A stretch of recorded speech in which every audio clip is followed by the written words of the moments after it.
Hey guys, Vertigo here. Today we're going to talk about the Underwater Pet Expo.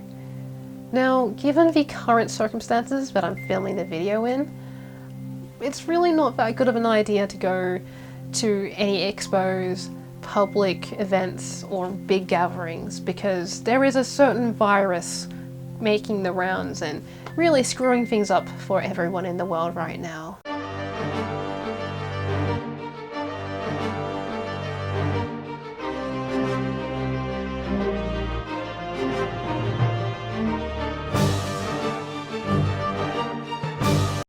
Yeah, 10 years of Fish Feed should be just enough to last through all of this stuff. Looking back, the Underwater Pet Expo happened on the 29th of February and the 1st of March at the Melbourne Showgrounds, so really close to home for me. So think of it as Aquashella or the Big Fish Deal or Aquatic Experience, which are all large American aquarium hobby events.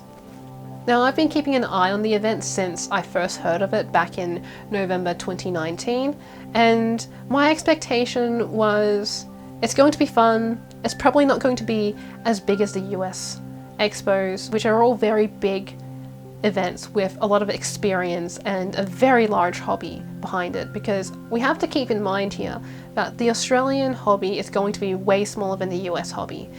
There are 300 million US citizens in that country, and so imagine there's a lot more fish keepers in there, whereas Australia only has 28 million, so 10 times smaller. So I just imagine, okay, Aquatic Experience, but probably 1/5 of the size. And I think my expectation was quite realistic, because once I went there, I was pleasantly surprised to see how professional a lot of these exhibits were. At the expo, there was a variety of different kinds of exhibits. There were larger companies such as Petstock, Pisces, Aquarium Industries. There were also smaller businesses, local fish stores such as Aquarium Gallery, Aquapet, and Nature Aquariums. I would say that there was a big focus on aquascaping on the freshwater side and reefs and corals on the saltwater side. So if you like those things, it's pretty much a dream. And me, as a person who loves aquascaping, with this really bad aquascape that's actually in progress right now, it was really great for me. The Aquarium Industries booth was probably one of my favorite. It had a wide variety of different kinds of scapes and tanks and a lot of inspiration. They had their really cool aquascaping workshop, which you could just kind of use all these tools and scaping materials and substrates to do whatever you like and get some inspiration, get some ideas going, practice. On a side note, after seeing all the aquascapes and paludariums at the expo, I did end up being very inspired, and well, I've made some changes to my aquascape and I'm not quite finished yet, so it's a big mess. They also hosted the first national aquascaping competition sponsored by Dimax. So 10 of the best nominated aquascapers in Australia flew down to Melbourne and made some epic scapes, and I did make a montage of it, so it's on my channel. I'll probably link it somewhere around. I liked that the goldfish that was on display were full-sized, big, fancy goldfish, just to show how big goldfish really truly are. That was really cool, because a lot of people are under the impression that goldfish stay small, and I think that was a really cool nod to that. There were some small things that I didn't like, really didn't like, which was one of the displays. I'm not sure exactly whose display it was, but they had bettas in these little cubes, and they were clearly trying to advertise these cubes as suitable betta homes. And I could tell that a lot of the people who were coming already knew some information about the hobby and thought that it was inappropriate or sad looking, because I got over here people saying, oh, these fish look really sad. And I agree, they did look kind of sad, and it wasn't really a good example for the hobby. But otherwise, the rest of the exhibits were quite responsible in showing appropriate homes and appropriate displays for their fish. While it was really cool that they focused on reefing and aquascapes, I felt that there was a need for more variety and diversity. There was a lot of focus on plants, but not much focus on fish, like the actual thing that most people are going to be excited about, fish. That's why we keep aquariums, right? It's about the fish.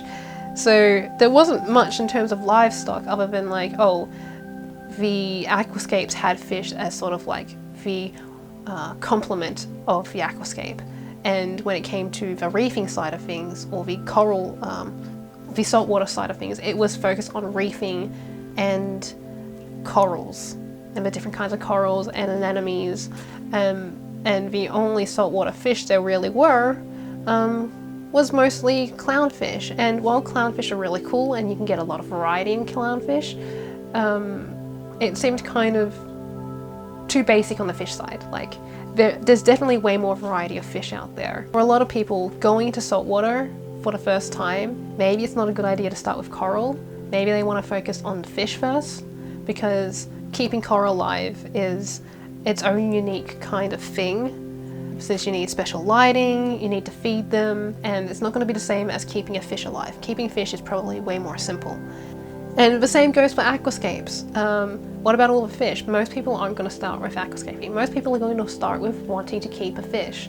And so we didn't see much livestock variety, except for maybe at the livefish.com booth, where they showed a different variety of fish that you could order online, which is really great.